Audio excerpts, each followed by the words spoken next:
நீ தன்னால ஐயோ ஐயோ ஐயோ. பட் அதுக்குன்னு தப்பு சொல்லிட்டு டைம் வேஸ்ட் பண்ணிருக்க முடியாது. அதனால தானே பாட்டு கூட பார்க்க வராங்க. அதை வச்சு தானே பாட்டு ரிலீஸ் பண்ணுறோம். ஏதாவது ஒரு எக்ஸ்பெக்டேஷன் இருக்கும்னு அந்த கான்ஃபிடன்ஸ் தானே. ஸோ அது ஒரு சேலஞ்சாக தான் எடுத்துக்கிட்டேன். அந்த குரலில் கூட சித்து ஸ்ரீராம் ஒரு 50% சித்து இருக்காரு உங்கள் குரலில். அவர் எங்கள் அப்பாவுக்கும் தாத்தாக்கும் சொல்லி தந்தவர். அந்த ஒரு சென்டிமெண்ட்டில் பெரிய ஹெல்ப்பாக இருந்தது. மியூசிக்கில் சேஞ்ச் வரது நல்லதுன்னு நினைக்கிறேன். ஒரே மாதிரி போயிட்டு இருந்தால் என்ன ஒரே மாதிரி இருக்குன்னு சொல்லுவாங்க. சரி. ஸோ மாற்றங்கள் வரது நல்லதான் நான் பிலீவ். ஸோ சேஞ்ச் ஆனால் எல்லாரும் சைந்தவி அக்கா சிங்கர். சரி. அம்மா கால் பண்ணி நிக்கோல் சூப்பராக பண்ணியிருக்காங்கக்கா. ஆக்சுவலாக அவங்க வீட்டுக்கும் வந்திருந்தாங்க. இது எங்கள் அப்பாவோட கூட டிஸ்கஸ் பண்ண விஷயம் தான். கொஞ்சம் மியூசிக் டிரெக்டர் எஸ் படத்துக்கு மியூசிக் பண்ணுறது இருக்குது. அதுக்கும் தாண்டி கூட நிறைய பெண்கள் வந்து உடனே பார்க்க ஆரம்பிச்சிருவாங்களே, எப்படி சமாளிக்கிறீங்க? யாராவது பார்த்தா சொல்லுங்க. இல்லை அப்படி இல்லை, நம்பர் கேட்பாங்களே, அதை எப்படி டீல் பண்ணுவாரோ உங்க அப்பா? முதல்ல கிண்டல் அடிக்கிறாங்களான்னு தான் யோசிச்சுட்டு இருந்தோம். பட் ஆக்சுவலாக பார்த்தா ரொம்ப காரிகை நெஞ்ச தொட்ட பாடல்ல நின்று கேட்கும் போதுல வந்து போற முன்னால ஐயோ ஐயோ ஐயோ கட்டி போடும் காதல்ல விட்டு போக தோணல. வணக்கம் வாவ் தமிழா நண்பர்களே. சரியாக 25 ஆண்டுகளுக்கு முன்பு, அதாவது ராஜாவும் ரகுமானும் கொடிகட்டி பறந்த காலத்தில் மின்னலாக உள்ளே நுழைந்தவர் ஹாரிஸ் ஜெயராஜ் அவர்கள். இன்று சரித்திரம் திரும்புகிறது. அவரது மகன் சமுவல் நிக்கோலஸ் இசை உலகத்திற்கு வந்துள்ளார். அவருடைய ஐயோ ஆல்பம் சக்கைபோடு போடுகிறது. சோசியல் மீடியாவில் ட்ரெண்ட் ஆகிவிட்டது. இன்று நிக்கோலஸை தான் நாம் இப்போ சந்திக்க போகிறோம். வணக்கம் நிக்கோலஸ், நல்லா இருக்கீங்களா? நல்லா இருக்கேன்.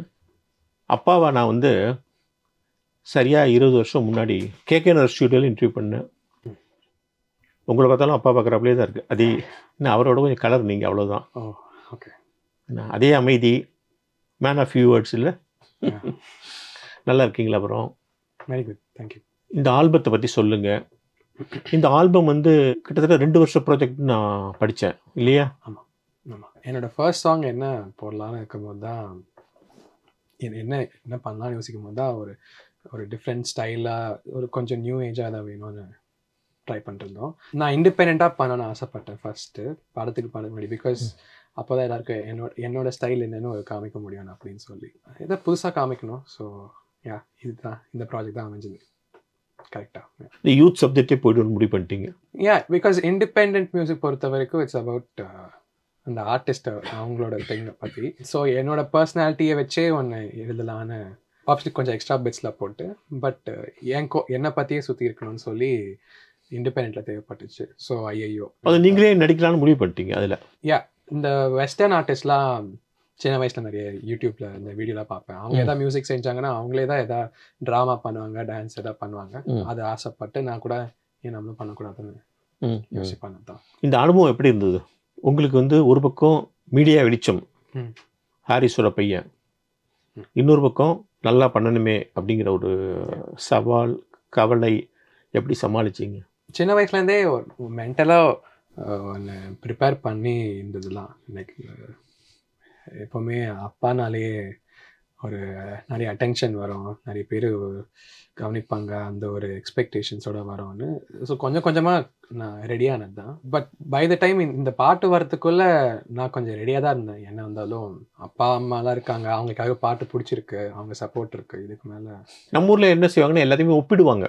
அந்த பர்சனுடைய கான்ட்ரிபியூஷன் பார்க்க மாட்டாங்க. அவங்க அப்பா யார், தாத்தா யார், அதை ஒன்று பார்த்துருவாங்க. அது மாதிரி இல்லையம்மாங்க என்னத்தை பண்ணாலும். ஏன்னா அந்த நெருக்கடி ஒன்று வருதில்ல உங்களுக்கு, இல்லையா? சகஜம்தான். பட் அதுக்குன்னு தப்பு சொல்லிட்டு டைம் வேஸ்ட் பண்ணிருக்க முடியாது. அவங்களுக்கும் ஒரு இது இருக்கும். அதனால தானே பாட்டு கூட பார்க்க வராங்க. அதை வச்சு தானே பாட்டு ரிலீஸ் பண்ணுறோம். ஏதாவது ஒரு எக்ஸ்பெக்டேஷன் இருக்கும்னு அந்த கான்ஃபிடன்ஸ் தானே பண்ணுறோம். சரி. ஸோ அது ஒரு சேலஞ்சாக தான் எடுத்துக்கிட்டேன். முதல்ல உங்கள் அப்பா அந்த பாட்டை கேட்குறாரு, ஐயோ பாட்டை கேட்குறாரு, என்ன சொன்னார்? டென்ஷனாக இருந்தா உங்களுக்கு? இல்லை, நான் ஐயோ காமிக்கிறதுக்குள்ள அவர்கிட்ட ஒரு 10 பாட்டு நான் காமிச்சிருப்பேன் அவர்கிட்ட ஏற்கனவே. ஸோ ஐயோ கூட அந்த 10 பாட்டில் டம்மி லிரிக்ஸ் போட்டு காமிச்சிட்டீங்க. நான் வந்து சும்மா ஹம் பண்ணி ரெக்கார்ட் பண்ணுவேன், வாசிச்சலாம். ஸோ அதை மட்டும் ப்ளே பண்ணி காமிச்சிட்டு இருப்பேன். அப்போ ஐயோ அந்த பாட்டில் ஒன்று, ஓ இது பெட்டர்னு சொல்லிட்டாரு. இல்லை, அந்த டைம்ல தான் நான் வந்து இண்டிபெண்டா பண்ணலான்னு பேசிட்டு இருந்தேன். அப்போ இந்த பாட்டு ஒன்று புதுசாக பண்ணியிருக்கேன்ப்பா, என்ன உங்களுக்கு பிடிச்சிருக்கான்னு கேட்டேன். ஸோ அவருக்கு ரொம்ப பிடிச்சிருந்துச்சு, ரொம்ப ஃப்ரெஷ்ஷாக இருக்கு, உன்னோடது இப்போ ஒரு சிக்னேச்சர் தெரிய ஆரம்பிக்குது அப்படின்னு கான்ஃபிடென்ட்டாக சொன்னார். ஸோ இதை லிரிக்ஸ் எழுதி ரெக்கார்ட் பண்ணி வச்சுக்கோ. ஃபைனல் ப்ராடக்ட் நடிச்சதெல்லாம் பார்த்துட்டு என்ன சொன்னார்? சந்தோஷப்பட்டார். ஏன்னா அவர் பண்ணுறதும் தாண்டி கொஞ்சம் டிஃப்ரெண்ட்டாக ஏதாவது நான் ஒரு கான்ட்ரிபியூஷன் பண்ணோன்னு தான் எப்போவுமே. அவருக்கு எப்போவுமே சின்ன வயசுலேருந்து பாட கற்றுக்கலன்னு ஒரு வருத்தம். ஆமாம், பிகாஸ் ஹி தாட் ஏதாவது புதுசாக அவர் ட்ரை பண்ணலாம் அப்படின்னு சொல்லி. பட் ஒர்க் வரும்போது அவர் ரொம்ப டெடிக்கேட்டட். நம்ம சாங்குக்கு பாடுறவங்க இந்த பாட்டுக்கு பெஸ்ட்டாக இருக்கணும்னு. ஸோ ஆப்வியஸ்லி அவர் ட்ரெயின்ட் இல்லை. ஸோ என்கிட்ட சொல்லிட்டு இருப்பாரு, நீ என்ன மாதிரி இருக்காத, சோம்பேறி மாதிரி இதா கற்றுக்கோ, ட்ரெயின் பண்ணிக்கோ, எதுக்காவது உதவும்னு சொன்னார். கரெக்டாக நீங்கள் பாடும்போது நான் ஒன்று கவனித்தேன். நீங்கள் உங்களுக்கு தோணிச்சா எனக்கு தெரியல, நீங்கள் பாடுற ஸ்டைல் இருக்குல்ல கொஞ்சம் சித்து ஸ்ரீராம் எனக்கு நினைவுபடுத்துது. அப்படியா? சித்து ஸ்ரீராம் அப்படியே ஏதோ உதட்டாலே பாடுறாப்புல இருக்கும், ஸ்ட்ரெஸ் கொடுக்காத பாடுற மாதிரி இருக்கும். அந்த வார்த்தைக்கு உண்டான ஸ்ட்ரெஸ் கொடுக்காம இன்னைக்குள்ள ட்ரெண்டுக்கு ஏற்றாப்புல பாடுறாப்புல இருக்கும். எனக்கு அப்படி தோணுச்சு எனக்கு. ஓகே. அந்த குரல்ல கூட சித்து ஸ்ரீராம் ஒரு 50% சித்து இருக்காரு உங்க குரல்ல.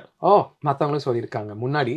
பட் எஸ், ஐ திங்க் அவரும், நான் வெஸ்டர்ன் சிங்கிங்கும் இப்போ கிளாஸஸ் எடுத்துட்டு இருக்கேன், அவரும் ஐ திங்க் அதில் ட்ரெயின் பண்ணியிருக்காருன்னு ஐ பிலீவ். ஸோ அந்த ஸ்டைலில் அவங்க அப்படிதான் சொல்லுவாங்க, ரொம்ப ஸ்ட்ரெஸ் தாராமல் ஏதோ அப்படியே ஈஸியாக நேச்சுரலாக வர மாதிரி இருக்கணும் கேட்கறதுக்குன்னு. ஸோ ஐ திங்க் அது கம்பைன் ஆகி வர ரிசல்ட் தான் இது. சொல்லியிருக்காங்க அது மாதிரி. வெஸ்டர்ன் சிங்கிங் பாடும் போது நம்ம ஸ்ட்ரெஸ் தரதே தெரியக்கூடாது, ஃபேஸ் அப்படியே கல் மாதிரி இருக்கணும். ஸோ பேசிக்லி ஸ்ட்ரெஸ் தரதே தெரியக்கூடாது, அப்படியே பியூட்டிஃபுல்லாக வரணும், அதுதான் சேலஞ்சுன்னு சொல்லி அப்படிதான் ப்ராக்டிஸ் பண்ணும். ஸோ ஐ திங்க் அவரும் அது பண்ணிப்பாரு. ஸோ மேபி அதான். சரி, நீங்கள் மியூசிக் வந்து முறையாக கற்றுக்கிட்டீங்களா? எஸ். என்ன மியூசிக் கற்றுக்கிட்டீங்க நீங்கள்? சத்தார் சார் கிட்ட கற்றுக்கிட்டேன். அவர் தான் என்னோட பியானோ டீச்சர். அது எத்தனை வருஷம் கற்றுக்கிட்டீங்க? 10-11 வருஷம் இருக்கும். நான் 2005 ஆரம்பித்தது. டெய்லி கிளாஸ் அங்கே போயிட்டு வருவீங்க? வாரத்துக்கு 2 கிளாஸ் இருக்கும். எக்மோர் வரைக்கும் போய் வெஸ்டர்ன் மியூசிக் தான் கற்றுக்கிட்டீங்க? பியானோ பொறுத்த வரைக்கும் வெஸ்டர்ன் தான் சொல்லி தந்துட்டு இருந்தாரு. ஸோ அதான் அவர் எங்கள் அப்பாவுக்கும் தாத்தாக்கும் சொல்லி தந்தவர். ஸோ அந்த ஒரு சென்டிமெண்ட்டில் பெரிய ஹெல்ப்பாக இருந்தது. ஏதாவது கிரேடு பாஸ் பண்ணிட்டீங்களா? 8 கிரேடு பியானோலாம் பண்ணியிருக்கேன் ட்ரினிட்டியில். அதுக்கு முன்னாடி ஒரு 2 லெவல் இருக்குது, பிகினர் லெவல். ஸோ அதெல்லாம் தாண்டி தான். அதுக்கப்புறம் பியானோ அதோட தான் முடிஞ்சது. அண்ட் தென் மீன்வைல் நான் கர்நாடிக் கிளாஸஸ் கொஞ்சம் போனேன் இங்கே அங்கே நான். பட் ஸ்டெடியாக நான் போனது சத்தார் சார் கிளாஸஸ் தான். அது முடிச்சு 2019 நான் வந்து ஸ்கூல் 12th போர்டு எக்ஸாம் எழுதி பாஸ் பண்ணதுக்கப்புறம் காலேஜ் எங்கே போகலான்னு இருக்கும்போது தான் நான் மியூசிக் ஸ்கூல் போகலான்னு ஃபேமிலியோட பேசி மியூசிக் ப்ரொடக்ஷன் காலேஜ் போயிட்டு வந்தேன். மியூசிக் காலேஜ் போனீங்களா? Los Angeles film school. அது யூஎஸ்ல. எஸ், யூஎஸ்ல. அது ரெக்கார்டிங் ஸ்கூல்னு ஒரு தனி பில்டிங் வச்சிருந்தாங்க அங்கே. அங்கே எத்தனை வருஷம் படிச்சீங்க? That's 18 months course. 1.5 வருஷம். அது நம்ம ஒரு டிப்ளமா கோர்ஸ் மாதிரி நினைக்கல. டிப்ளமா. கரெக்ட்.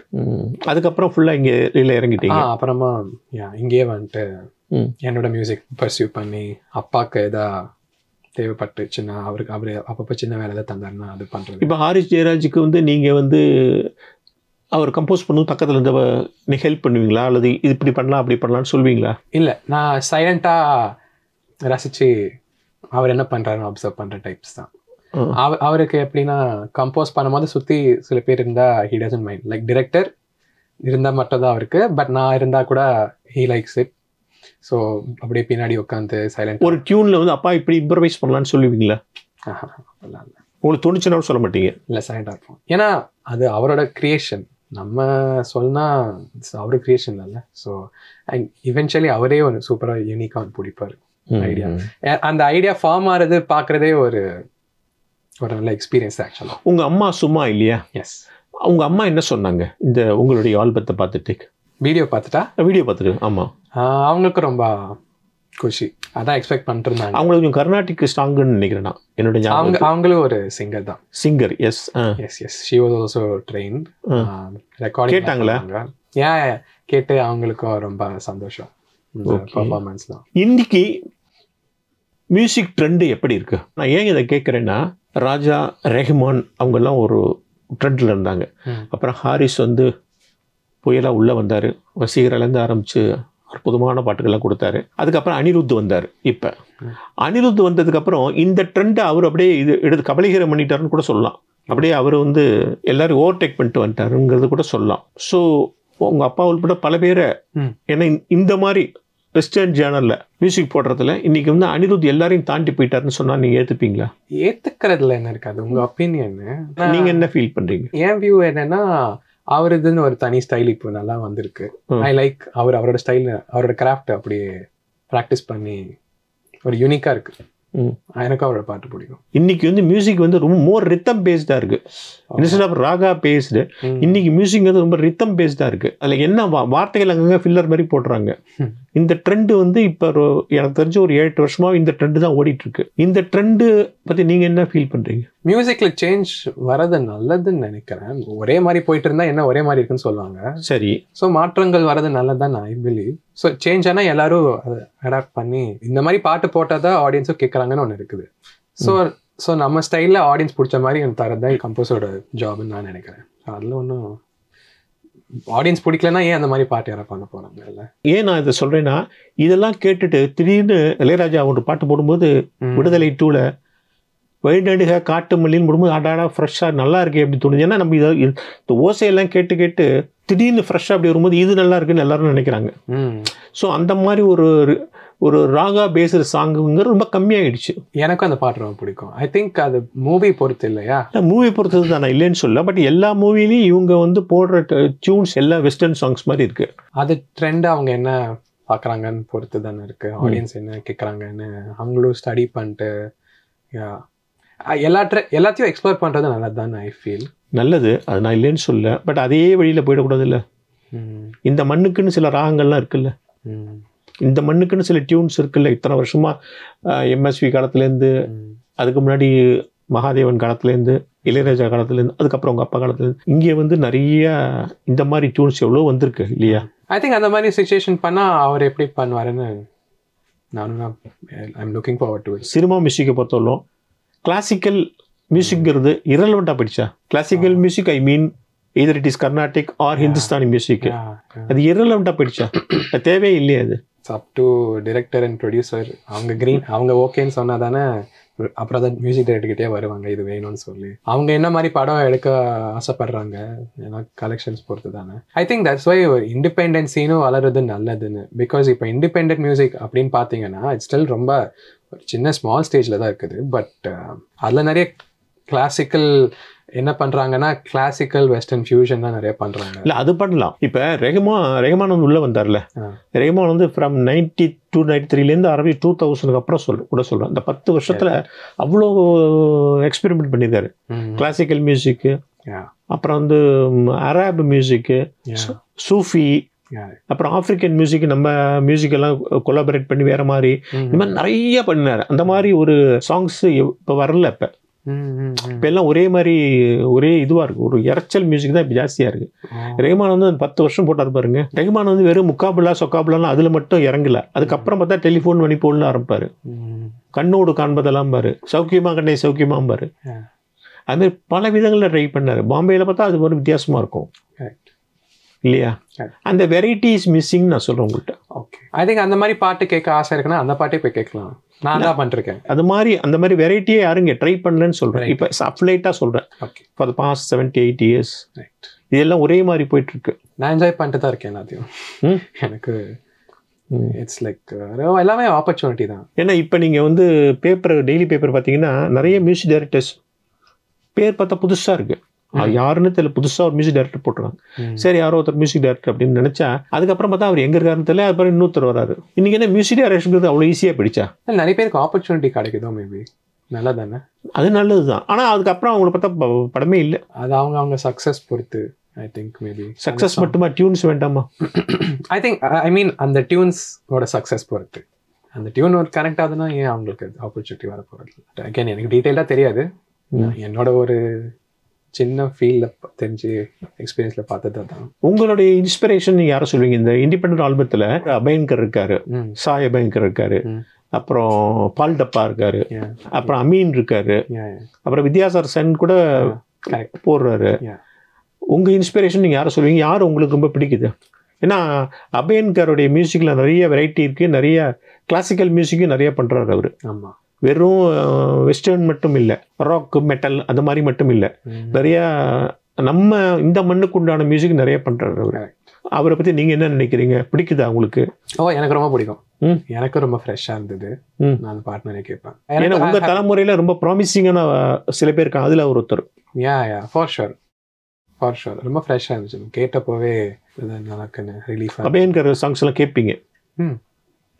இந்த ஆசை கூட எனக்கு ரொம்ப பிடிக்கும். அப்புறம் பால் டப்பா கூட உங்களுக்கு ரொம்ப பிடிக்கும்னு சொல்லிங்க, ரேப்பர் ஒருத்தர் பாடுறாரு. அவர் அப்பாவோட என்ன 2 பாட்டு பண்ணியிருக்காரு, ஹிஸ் நேம் இஸ் ஜான், மக்கா மிஷின்னு. அப்பாவோட டிஸ்கோகிராஃபி பொறுத்த வரைக்கும் அது ரொம்ப ஃப்ரெஷ்ஷுன்னு எனக்கு ஒரு ஃபீலிங் இருந்துச்சு. ஸோ எனக்கு ரொம்ப பிடிக்கும். இப்போ நீங்கள் வந்து வேற யார்ட்டையாவது ஒர்க் பண்ணிட்டு இருக்கீங்களா? அப்பாவை தவிர ரெஹ்மான்ட்டெல்லாம் வேலை ஒர்க் பண்ணியிருக்கீங்களா கொஞ்ச நாளைக்கு? இல்லை, அந்த ஆப்பர்ச்சுனிட்டி வந்தது கிடைக்கல. மற்ற மியூசிக் டைரக்டர் யார்ட்டையும் ஒர்க் பண்ணல? இல்லை, என்னோட ஸ்டைல் என்னன்னு ஒன்று பிடிக்கிறதுக்குன்னே இத்தனை நாள் வேலை செஞ்சுட்டு இருந்தேன். ஸோ இப்போதான் ஏதோ ஒன்று வந்துட்டு இருக்குது, பார்ப்பீங்க. இப்போ நீங்கள் வந்து இளையராஜா சாங்ஸ்லாம் கேட்பீங்களா? நிறைய கேட்டிருக்கேன். சரி, உங்கள் அப்பாவுடைய பாட்டு ஒன்று பாடுங்களேன், ரொம்ப பிடிச்ச பாட்டு ஒன்று. உன்னாலே உன்னாலே வெண்ணால சென்றேனே, முன்னே மெய்கான நின்றேனே, ஒரு சொட்டு கடலும் நீ, ஒரு பொட்டு வானம் நீ, ஒரு புள்ளி புயலும் நீ, பிரமித்தேன் ஆழி வீசும் இரவும் நீ, உயிர் கேட்கும் அமுதம் நீ, இமை மூடும் விழியும் நீ, ஆசித்தேன்.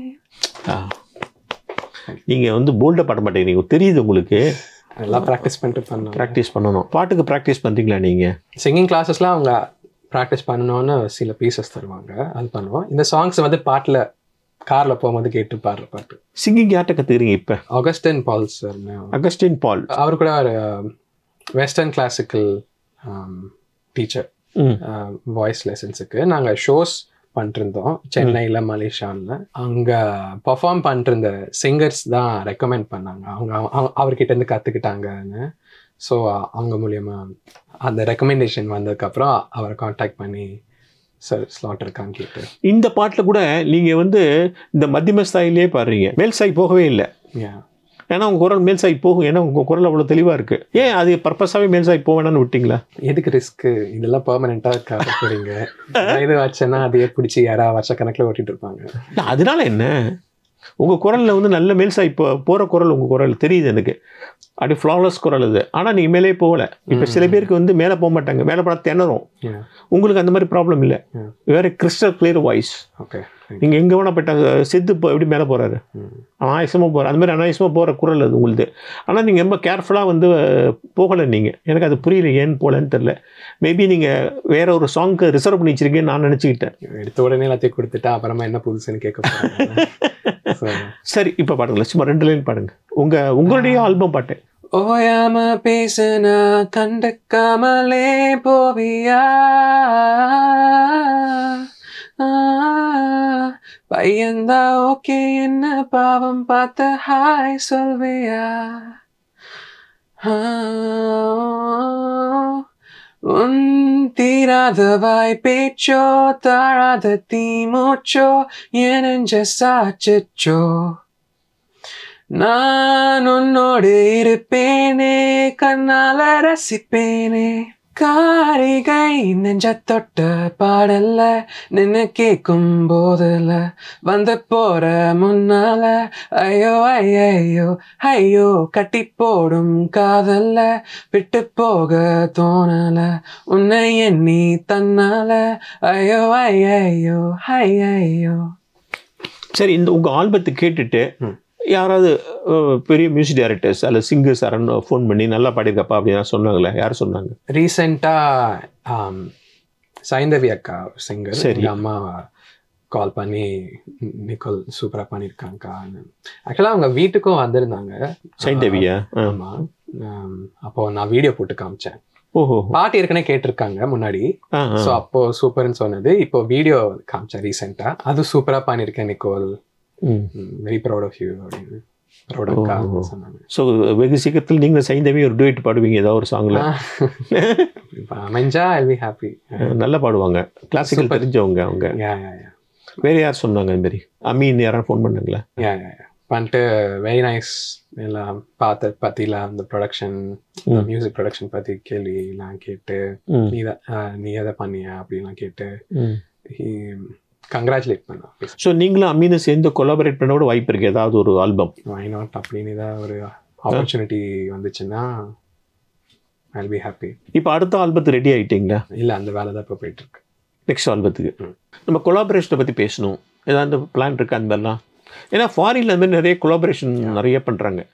டாப் ஆர்டிஸ்ட்லாம் வந்து ஈகோ பார்க்காத வந்துடுறாங்க. இங்கே தான் நிறைய ஈகோ இருக்குது, நம்ம ஊரில் தான். அங்கெல்லாம் ஈஸியாக வந்துடுறாங்க. பெரிய ஆர்டிஸ்ட்லாம் கூட நடிக்கும்போது கூட ஈஸியாக ஒன்றா வந்துடுறாங்க. ஈவன் நார்த்தில் அது நிறையா இருக்குது, சவுத்தில் அது ரொம்ப கம்மி. நீங்கள் என்ன ஃபீல் பண்ணுறீங்க? நான் கேள்விப்பட்ட வரைக்கும் அங்கெல்லாம் எப்படி நடக்கும்னா, அவங்க ரெக்கார்ட் லேபிளாகவே வந்து சொல்லுவாங்க, இந்த ஒரு ஆர்டிஸ்டோட நீங்கள் கொலாபரேஷன் பண்ணால் உங்கள் 2 பேர் ஃபேன்ஸுக்கும் ஒரு சிங்க் வரும், ஃபேன் பேஸை வளர்த்துக்கலாம். அந்த மாதிரி ஒரு நடக்கிற பேச்சு தான் தவிர, அஃப்கோர்ஸ் சில பேர் ஃப்ரெண்ட்ஸ் ஆகி பண்ணுறாங்க. பட் யூஸ்வலாக இந்த இண்டஸ்ட்ரியில் டாப்பில் இருக்கிறவங்க மோஸ்ட் ஆஃப் த டைம் டைமே இருக்காது ஃப்ரெண்ட்ஸ் ஃபேமிலி இதுக்காக. ஸோ யூஸ்வலாக ப்ரொடியூசரோ ரெக்கார்ட் லேபிளாக யாராவது சஜஸ்ட் பண்ணால் கொலாபரேட் பண்ணுறது தான். இது உங்களோட ரெக்கார்டிங் ஸ்டுடியோ இல்லையா? இப்போ நம்ம உட்காந்துருக்க இடம் ஸ்டுடியோ பி. பி. இதை தவிர வந்து ஃபாரினில் வேறு நீங்கள் ரெக்கார்டிங்லாம் பண்ணுறீங்களா? அங்கே போய் கற்றுக்கிட்டது தான் தவிர நான் ரெக்கார்டிங் எதுவும் பண்ணல. துபாயில் ரெஹ்மான் ஸ்டுடியோ பார்த்துருக்கீங்களா? யூடியூப்பில் பார்த்தது தான், நேரில் போய் பார்க்கல. நான் துபாயே போயிட மாட்டேன். நிக்கோலஸ் வந்து ஆக்டிங்கில் இறங்கிடணும் ஃபுல்லாக. ஏன்னா நீங்கள் உங்கள்கிட்ட அந்த பர்சனாலிட்டி இருக்குது, பழிச்சுட்டு இருக்கீங்க. இன்றைக்கி உள்ள பல ஹீரோட நீங்கள் நல்லா இருக்கீங்க. அதனால் ஆக்டிங்கில் இறங்கலாமா, அல்லது அஸ் அ சிங்கராக நிற்கலாமா, அல்லது வந்து கம்ப்ளீட்டாக நம்ம வந்து மியூசிக் டைரக்டராக இல்லாமா, மியூசிக் டைரக்டர் அப்பப்போ பாடலாமா அப்படிங்கிறப்ப என்ன பிளான் மனசில் வச்சுருக்கீங்க? இது எங்கள் அப்பாவோட கூட டிஸ்கஸ் பண்ண விஷயந்தான். கொஞ்சம் மியூசிக் டைரக்டர் எஸ், படத்துக்கு மியூசிக் பண்ணுறது இருக்குது. அதுக்கும் தாண்டி கூட எந்த டிஃப்ரெண்ட்டாக பண்ணலாம், ஒரு புது ஃபார்ம் ஆஃப் ஒரு என்டர்டெய்னர் அப்படின்னு பேசிகிட்டு இருக்கோம். நான் சொன்னேன்ல, நான் பாட ஆரம்பித்த உடனே அவருக்கு ரொம்ப குஷி. ஏன்னா அவர் பண்ணுறது இல்லை. ஸோ சரி சரி. டான்ஸு பண்ணப்போ கூட அவருக்கு, இன்ஃபேக்ட் அவர் தான் டான்ஸ் கிளாஸஸ்லாம் எடுன்னு சொன்னார். நீங்கள் டான்ஸ் நல்லா கற்றுக்கிட்டீங்க? ஆமாம், இந்த வருஷம் தான் நான் லெசன்ஸ் எடுக்க ஆரம்பித்தேன். நாங்கள் கான்சர்ட் பண்ணும்போது லைட்டாக ஆடினப்போ, லைக் நாங்கள் எல்லோரும் பர்ஃபார்ம் பண்ண பாட லைட்டாக டான்ஸ் ஆடணும், அதுக்கு பயங்கரமாக ஒரு லவ் கிடச்சிதுன்னு சொல்லிட்டு சரி சரி சரி எல்லோரும் அதை ரசித்தாங்கன்னு சொல்லிட்டு தான் டான்ஸ் கிளாஸஸ் எடுக்கலான்னு. அப்புறம் தான் இந்த ஐயோன்னு வீடியோ எடுக்கலான்னு சொல்லும்போது, ஏன் நான் தான் டான்ஸ் கற்றுக்கிட்டு இருக்கேனே பண்ணலான்னு. ஸோ இந்த மாதிரி ஒரு புது ஃபார்ம் ஆஃப் ஒரு என்டர்டெய்னர் ஆகணும் அப்படின்னு தான் பேச்சு. சாலிடாக இப்போ எதுவும் நீங்கள் இன்னும் தெளிவாக இதை தான் பண்ணணும்னு முடிவுக்கு வரல. ஏன்னா ஃபாரினில் வந்து நிறைய இந்த மாதிரி இண்டிபெண்டன்ட் ஆல்பம் பண்ணிவிட்டு அவங்களே வந்து பர்ஃபார்மராகவும் ஆயிடுறாங்க. பர்ஃபார்மர் ஆகி அவங்க வந்து மிகப்பெரிய வந்து ஒரு சினிமா ஆக்டரை விட ஒரு சினிமா மியூசிக் டைரக்டரை விட சம்பாதிக்கிறாங்க. அது ஒரு ட்ரெண்டாக போகுது. அதுக்கு இங்கே வேல்யூ இருக்கா? அந்த மாதிரி இங்கே வந்து அதுக்கு ஸ்கோப் இருக்கா? தெரியல, தான் பார்க்க போகிறோம். இண்டிபெண்டன்ட் ஆல்பத்துக்கு இங்கே மரியாதை இருக்கா ஓரளவுக்கு மேலே? ஏன்னா உங்களுக்கு ஒரு லேபிள் இருக்குது. லேபிள் இல்லாதவங்க வந்து இண்டிபெண்டன்ட் ஆல்பம் பண்ணும்போது அது போக மாட்டேங்குது. இப்போ உங்களுக்கு வந்து ஹாரிஸ்ங்கிற ஒரு லேபிள் இருக்குது, சமாளிக்கிறீங்க. இப்போ கூட உங்கள் இது வந்து 9 days 10 lakhs மேலே போயிடுச்சுன்னு நினைக்கிறேன் என்னுடைய ஞாபகத்துக்கு. இண்டிபெண்டன்ட் ஆல்பம் வந்து உங்கள் மாதிரி ஒரு சில பேருக்கு சரியாக வரும், நாட் ஃபார் ஆல் பீப்புள். எல்லா டேலண்டட் பாய்ஸ்க்கும் சரியாக வருமானு தெரியல எனக்கு. ஓகே, இன்னும் நம்ம கல்ச்சர் அதுக்கு வரல. இல்லை, இன்ஃபேக்ட் இந்த மாதிரி யூஎஸ்ஏ யூகேன்னு அந்த மாதிரி எடுத்து பார்த்தீங்கன்னா அங்கேயும் இன்னும் அந்த கம்ப்ளைனே பண்ணிட்டுருக்காங்க. இன்ஃபேக்ட் அது ஒரு பெரிய பிஸ்னஸ் ஆயிடுச்சு. லைக் டேலண்ட் ஷோஸ் வச்சு உங்களுக்கு ஆப்பர்ச்சுனிட்டி தருவோம் அப்படின்னு சொல்கிறது. அங்கேயே அவ்வளோ அட்வான்ஸ்டாக இருக்கிற இண்டஸ்ட்ரியில் ஆப்பர்ச்சுனிட்டிஸ் கம்மியாக இருக்குதுன்னா இங்கே யோசிச்சு பாருங்கள். இங்கே இப்போ தான் இண்டிபெண்ட்டுங்கிறது, ஆல்வேஸ் இண்டிபெண்டன்ஸ் லைட்டாக இது இருந்துருக்கு. அவங்க கெசட் அப்பப்போ விற்பாங்க. பட் லைக் இந்த சென்ஸ் ஒரு மெயின் ஸ்ட்ரீமாக வரது தான் நீங்கள் கேட்குறீங்கன்னு. ஆமாம், இல்லை நம்ம ஊரில் என்னென்னா நம்மளுடைய ஹீரோக்களாகட்டும் அல்லது மியூசிக் டைரக்டர்கள்லாம் அவங்கள சினிமா மூலியமாக தான் பார்க்கணுன்னு நினைக்கிறாங்க.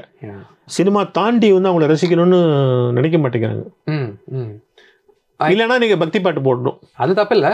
பட் இப்போ வர படத்துலலாம் ஐ திங்க் ஆடியன்ஸ் கூட இப்போ 6 பாட்டு வைக்கிறது அவங்களுக்கு அது தேவைப்படுற மாதிரி தெரியல. ஸோ ஐ திங்க் இப்போ படத்தில் கூட பாட்டு கொஞ்சம் கம்மியாகிறதால இப்போ இண்டிபெண்ட் வந்துதான் ஆகணும். இல்லைன்னா வேற எங்கேருந்து உங்களுக்கு ஒரு புது பாட்டு வரதுக்கு வாய்ப்பு இல்லை. நிச்சயமா முன்ன மாதிரி கேசட்டை விற்க முடியாது. நீங்களும் இப்போ யூடியூப்ல தான் இன்ஸ்டாகிராம்ல தான் போடணும். ஐ திங்க் நம்ம இது இப்படிதான் இருக்கணும், இது இப்படி வந்து ஆகணும்னு சொல்றதை விட என்ன நடக்குதுன்னு அதை சுற்றி வேலை செய்யறது தான் ப்ராக்டிக்கலான நினைக்கிறேன். நீ சினிமாவெலாம் நிறைய பார்ப்பீங்களா? லேட்டஸ்டாக என்ன படம் பார்த்தீங்க?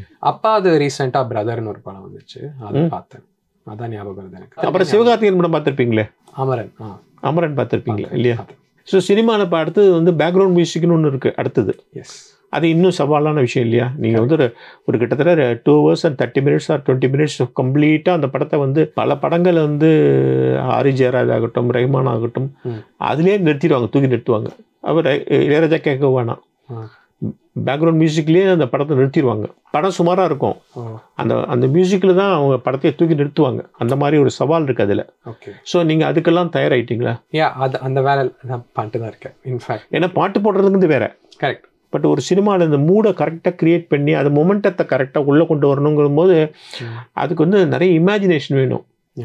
இல்லை வெறுனை போட்டு அடித்தா ஜனங்க காது வலிக்குதும்பாங்க. அது ரொம்ப தாட்ஃபுல்லாக செய்யணும். அது ஒரு தனி கலை அது இல்லையா? S S. ஸோ நிக்கோலஸ் அதுக்கும் தயாராகிட்டே இருக்காரா? ஆமாம், அது எல்லாத்தையும் ப்ராக்டிஸ் பண்ணிட்டு தான். ஸோ அப்பார்ட் ஃப்ரம் மியூசிக் வேற என்ன இன்ட்ரெஸ்ட் உங்களுக்கு? ஜிம்முக்கு போகிறது நிறைய, இப்போ டான்ஸ். ஸோ எனக்கு என்ன பிரச்சனைனா, யூஸ்வலாக எல்லாரும் ஹாபீஸாக வச்சுக்கிறது சிங்கிங், டான்ஸிங். ஆமாம், அது நான் கரியர் ஆக்கிட்டேன். ஸோ இதுக்கு மேலே இப்போ என்ன ஹாபீஸ் வச்சுக்கிறது தான் எனக்கு ஒரு சேலஞ்சு. ஹாபீஸ்னால் என்ன பண்ணுறதுன்னு தெரியல. மேபி ரீடிங், நிறைய ரீடிங் பண்ணுவீங்க. தமிழ் படிப்பீங்களா? படிப்பேன், பட் தமிழ் புக்ஸு நிறைய எதுவும் படிக்கல. நான் இங்கிலீஷில் தான், இந்த நான் ஃபிக்ஷன் அந்த மாதிரி. இல்லை தமிழ் படித்தா புரியுமா உங்களுக்கு? அல்லது சாரமாக படிப்பீங்க? மற்றபடி வந்து விளையாட்டெல்லாம் ஈடுபாடு உண்டா? கிரிக்கெட்டெல்லாம் பார்ப்பீங்களா? Cricket, IPL. சில பேர் வந்து சாக்கர் பிளேயராக இருப்பாங்க. யூரோப்பியன் சாக்கர் எங்கே இருந்தாலும் போய் பார்ப்பாங்க. ட்ரை பண்ணேன், என் ஃப்ரெண்ட்ஸோட பார்க்க ட்ரை பண்ணேன். பட் எனக்கு ஐபிஎல், எனக்கு கிரிக்கெட் தான். உங்களை மாதிரி பெரிய இடத்து பையனுங்க பார்க்க நல்லா இருக்கீங்க.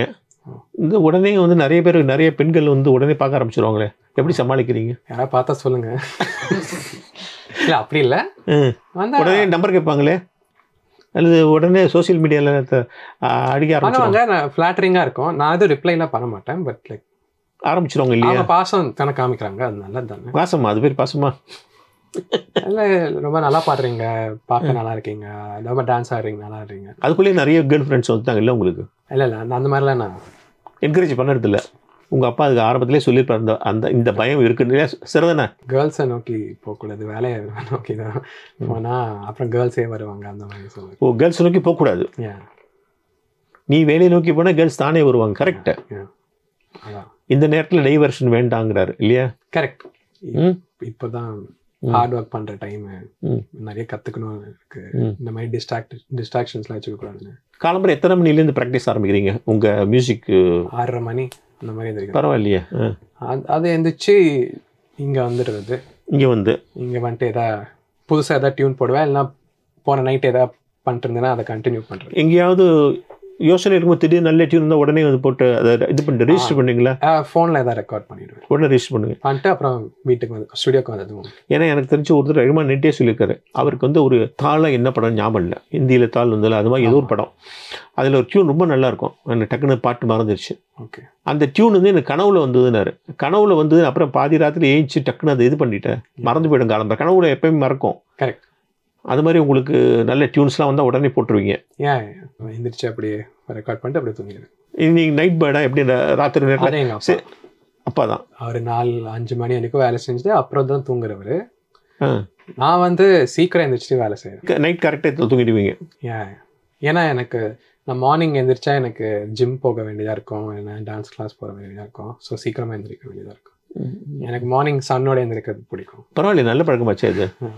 உங்களை மாதிரி இந்த காலத்து பசங்களுக்கு அந்த பழக்கமே பிடிக்காது. அது வந்து அலர்ஜி ஆச்சு நிறைய பசங்களுக்கு. நான் பார்த்துட்டேன், அலர்ஜி அவங்களுக்கு. காலம்பரம் 10 மணிக்கு மேலே கண்ணே திறப்பாங்க. இல்லை, நைட்டு 10 மணினா எனக்கே ரொம்ப கலங்க ஆரம்பிச்சிடும். நான் தூங்கிடுவேன். அப்பாவே பார்த்து என்னடா கலங்குது இப்படி தூங்குன்னு சொல்கிறது.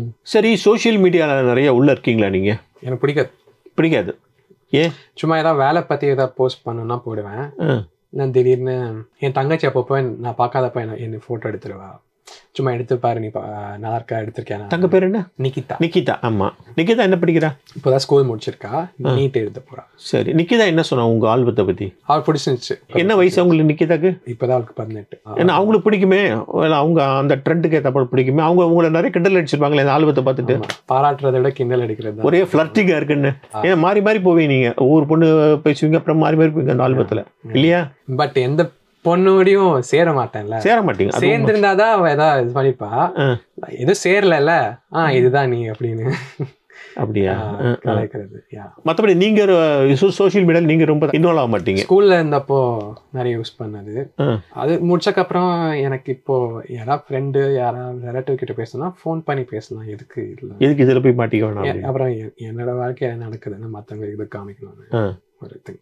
நீங்கள் எப்படி அப்பாவை நிறைய பேர் ஹாரிஸ் மாம்ஸ் அப்படிங்குவாங்க இல்லையா, கிண்டல் அடிக்கிறாங்க. அப்பா கோவப்படுவாரா, நீங்கள் சிரிப்பீங்களா, அதை எப்படி டீல் பண்ணுவாரோ அவங்க அப்பா? முதல்ல கிண்டல் அடிக்கிறாங்களான்னு தான் யோசிச்சுட்டு இருந்தோம். பட் ஆக்சுவலாக பார்த்தா ரொம்ப பாசமாக தான் ஹாரிஸ் மாம்ஸ்ன்னு லைக் கான்சர்ட்ல வரும்போது தான் மாம்ஸ் ஆமாம் இல்லை ஏதாவது கான்சர்ட்டு இல்லைன்னா அவர் எங்கேயா மீட் பண்ணேன் மாம்ஸை பார்த்தேன் அப்படின்னு எல்லாம் போஸ்ட் பண்ணாங்கன்னா ஆக்சுவலாக ஒரு லவ்வோட தான் சொல்கிறாங்கன்னு தெரிஞ்சுக்கணும். அப்பாவே லைக் சிரிக்க ஆரம்பிச்சிட்டாரு. என்ன ஆமாம், பட் அவர் சொன்னாரு பட் கரெக்டு தானே. நான் மியூசிக் சீனில் வந்தப்போ ஏன்னா மின்னலியோட வந்தப்போ சின்ன பசங்களாம் இருந்திருப்பாங்க. இப்போ ஜென்சிக்கு பார்த்தேன்னா அவங்க அப்பா வயசு தான் எனக்கும். ஸோ மாம்ஸ் தானே சொல்கிறேன், மாமா தானே கூப்பிடுவாங்க. பட் இப்போ இதை சிரிப்போம் பிகாஸ் செல்லமாக தானே சொல்கிறாங்க. ஸோ நம்ம இன்டர்வியூ முடிகிற நேரம் வந்தாச்சு. அடுத்த ஆல்பம் எப்போ? கூடிய சீக்கிரம் ஒரு ஃபியூ மந்த்ஸில். அடுத்த ஆல்பம் ஃபர்ஸ்ட் பார்ட் போட்ட உடனே ஒரு ஃபியூ மந்த்ஸ்லேயே ரிலீஸ் பண்ணணும். அடுத்த ஆல்பத்தில் அந்த ஐயோ மாதிரி என்னென்னு அது மட்டும் நம்ம வாவு தமிழாக எக்ஸ்க்ளூசிவாக சொல்ல முடியுமா? அதனால லிரிக்ஸ் எழுத ஆரம்பிச்சோடனே சொல்கிறேன். லிரிக்ஸ் நீங்களே எழுதி நீங்களே இன்னொருத்தரை சேர்ந்து எழுதுறீங்கன்னு மோகன்ராஜ்னு ஒருத்தர் இருக்காரு, அவரோட சேர்ந்து எழுதினது தான் ஐயோ. ஸோ 2 பேரும் சேர்ந்து இந்த லிரிக்ஸை ரெடி பண்ணுறீங்க இல்லையா? டீம் எஃபர்ட் தான். அடுத்த லிரிக்ஸ் ரெடி ஆகிட்டு இருக்கு இப்போ? இல்லை, டியூன் இன்னொரு ஃபைனலைஸ் பண்ணல. டியூன் ஃபைனலைஸ் பண்ணால் அதுக்கப்புறம் தான் எழுத்து. இவ்வளோ நேரமும் பொறுமையாக அழகாக நிதானமாக உங்கள் அப்பா ஸ்டைலே பதில் சொன்னீங்க. மிக்க நன்றி. நம்ம அடுத்த ஆல்பத்தப்போ மறுபடியும் பேசுவோம். சினிமாவில் நீங்கள் வந்து அப்பாவுக்கு எப்படி மின்னலேவோ அது மாதிரி உங்களுக்கு ஒரு பெரிய மின்னல் வரும். அதுவரை காத்திருப்போம். வணக்கம். வணக்கம்.